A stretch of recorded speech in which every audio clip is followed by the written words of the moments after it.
Hello class, today we're going to talk about chapter 26. This is the Grace and Grandeur, the Baroque Dance Suite.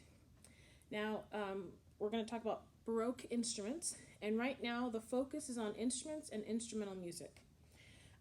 This was encouraged by wealthy patrons, and there was a collaboration of craftspeople and musicians to try to make the instruments a better quality, to get more sound effects, a good tone, just things that could help elevate the music.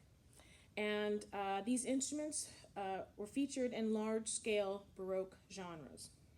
So large orchestras, large string sections. And the music became a little more, the instrumental music became more elaborate, and that was to convey the grandeur of special occasions. So whenever there were events or festivals, the large-scale nature of the ensemble with the ornate instrumentation, the extravagant melodies, all of those things helped enhance the atmosphere, if you will. Now, there were dramatic improvements to the instruments, and so for strings, they were originally using, back then they were originally using gut strings, so they were actually made out of animal intestines, and this created a softer, more penetrating sound. Today, the string instruments use steel strings, metal strings. And then also in northern Italy, the string instrument makers like the Stradivarius, the Guarneri, and Amati, they were like the pinnacle achievement of instrument making.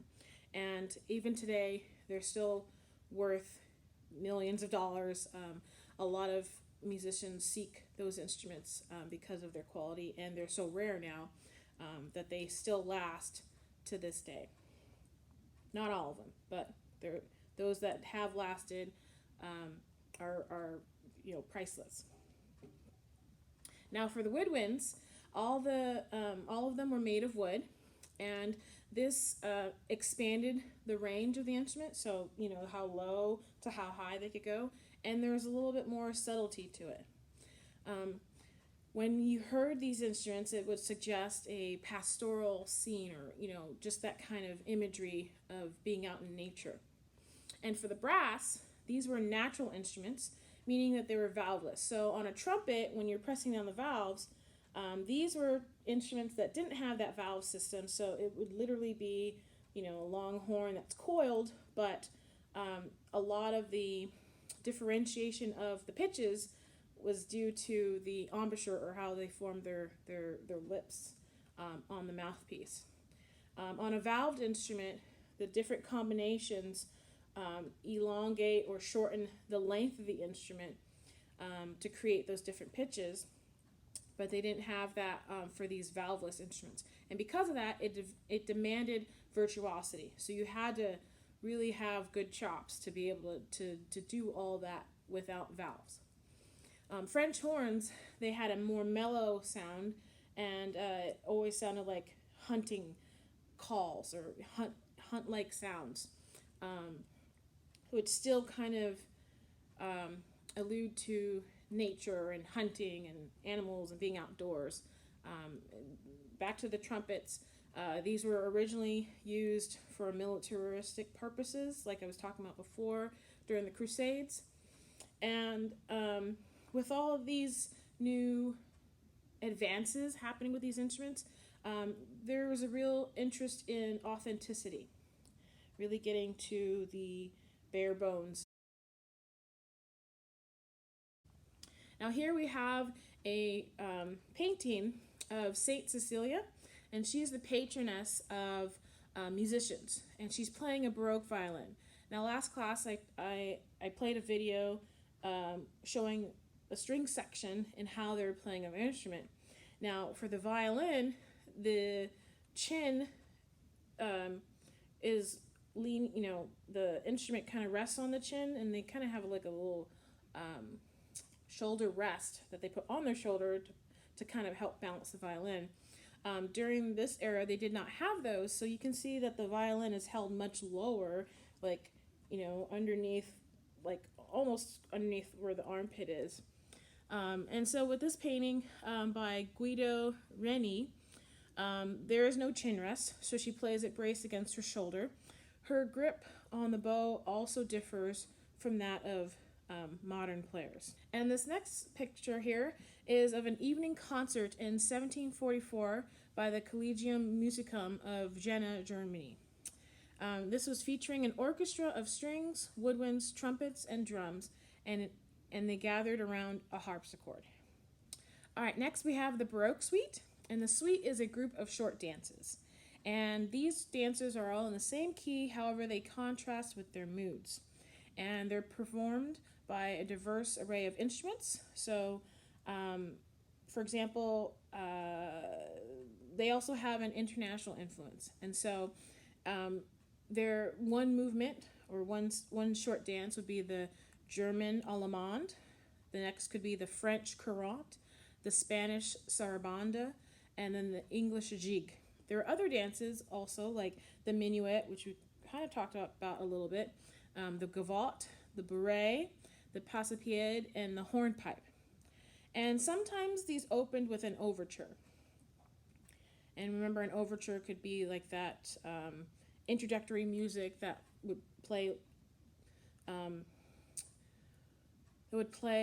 little thematic material from the future music that you would hear. And with the suite, each of these dances would have a binary form or a ternary form. And so binary meaning two parts. We have the A section and the B section. And so with the binary form, both sections repeat. So we'd have AA, BB.